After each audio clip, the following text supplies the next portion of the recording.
It's part C question of real analysis. Part C question of real analysis 26 नवंबर 2020। क्या question है भाई? Suppose that F N is a sequence of real valued function on R. Sequence of function दे दी।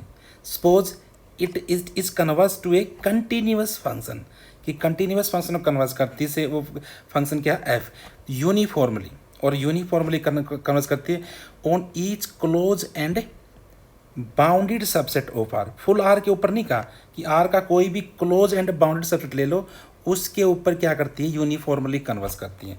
Then which of the following statement are true? Okay, आपके पास sequence of function है, आपके पास एफ एन, वो F को क्या करती है? Pointwise sorry uniformly converse करती है, लेकिन कैसे? क्लोज एंड बाउंडेड, मतलब कॉम्पैक्ट सेट के ऊपर। फुल आर के ऊपर हमारी कोई गारंटी नहीं भी कि आर के ऊपर कर रही है या नहीं कर रही। तो क्वेश्चन ऑप्शन क्या पूछे गए हैं कि the sequence F N converges to F uniformly on full R, कि फुल आर पे भी यूनिफॉर्मली करेगी।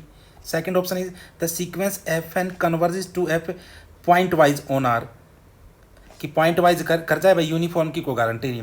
पहले ऑप्शन में यूनिफॉर्म पूछा है, दूसरे में पॉइंट वाइज पूछा है। थर्ड ऑप्शन देखना, for all sufficiently large N the F N is bound. For large N के लिए जो फंक्शन अपने given function that are bounded. And fourth option is for sufficiently large N F N is continuous. लेकिन F N के बारे में तो कुछ नहीं कह रखा, ना तो उनकी बाउंडनेस कह रखी, ना उनकी कंटिन्यूटी कह रखी। ये कह रहा है कि जो गिवन हाइपोथेसिस है उससे हम कह सकते हैं F N and R continuous and bounded. चलो देखते हैं इसमें से हम, चलो इसको डिस्कस करते हैं। एक काउंटर एग्जाम्पल के तौर पे मैं ये ले सकता हूँ भाई, देखना हमारे जो बहुत ही कॉमन सीक्वेंस होती है अपनी sequence of function X N X by N, X by N, ये आपकी सीक्वेंस ऑफ फंक्शन है, और ये हमको पता है ये किस पे कन्वर्स करती है? जीरो पे, ऑन फुल आर के ऊपर। ठीक है, जब आर के ऊपर, और ये भी जानते हैं हम, ये इसको यूनिफॉर्मली कन्वर्स नहीं करती, not uniformly convergent. Uniformly convergent क्यों नहीं करती? क्योंकि आप चेक कर सकते हो जो सूप बनेगा अपना एन एफ एन का X by N that is equal to infinity, this does not tend to zero. ये आप आसानी से चेक कर सकते हो। तो ये पॉइंट वाइज तो है लेकिन यूनिफॉर्म नहीं है। और साथ साथ में एक बात और भी है, अगर मैं इसका सोप निकाल लूँगा एक्स बाई एन का किसी भी बाउंडेड सेट के ऊपर, that will be less than equal to say X is bounded by K by N, in that case this will tend to zero. इसका मतलब ये आपकी जो सीक्वेंस ऑफ फंक्शन है अपनी जीरो को यूनिफॉर्मली कन्वर्स करती है on any compact set, any compact मतलब क्लोज एंड बाउंडेड। तो हमारे पास काउंटर एग्जाम्पल मिल गया ना कि सीक्वेंस ऑफ फंक्शन है किसी भी क्लोज एंड बाउंडेड सेट के ऊपर जीरो को यूनिफॉर्मली कन्वर्ज कर रही है, लेकिन फुल आर के ऊपर यूनिफॉर्मली कन्वर्ज नहीं कर रही। इसका मतलब जो ये अपना पहला ऑप्शन है दिस इज रोंग वन, कि अगर वो फुल आर के ऊपर क्या करेगी?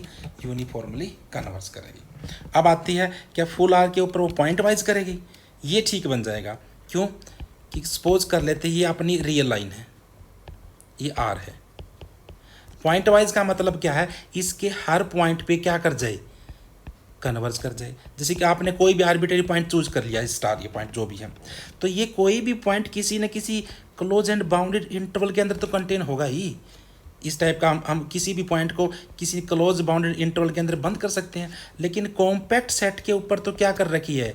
एफ एन कन्वर्ज करती है, और ये पॉइंट है अपना कॉम्पैक्ट सेट के अंदर ही आ गया, तो इस पॉइंट के ऊपर क्या कर गई? कन्वर्ज कर गई। ऐसे आप कोई भी पॉइंट उठा लोगे और हर पॉइंट्स के ऊपर हर पॉइंट क्योंकि किसी न किसी कॉम्पैक्ट सेट के अंदर कंटेन होते हैं, तो हर पॉइंट के ऊपर क्या कर जाएगी? कन्वर्ज कर जाएगी।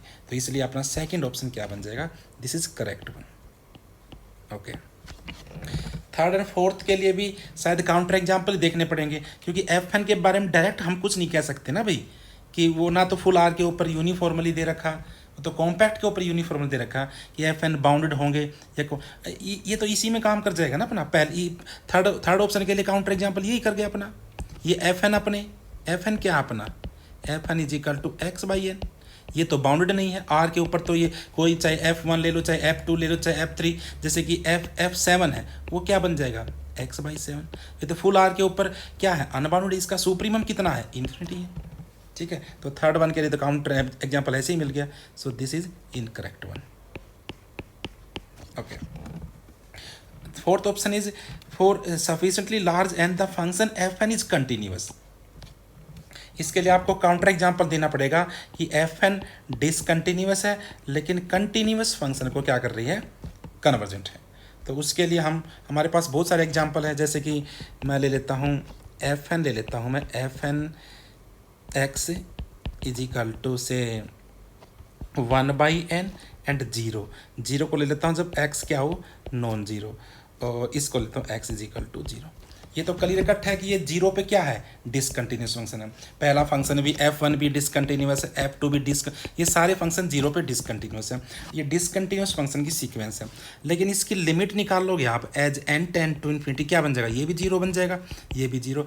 ये 0 को क्या कर रही है, यूनिफॉर्मली कन्वर्ज कर रही है, क्योंकि जैसे आप fn का सूप लोगे क्या बन जाएगा 1/n, वो किसको टेंड कर जाएगा, 0 को। तो ये 0 को यूनिफॉर्मली कन्वर्ज कर रही है, और जिसको कन्वर्ज कर रहा है वो भी कैसा फंक्शन है, वो भी कंटिन्यूअस फंक्शन है।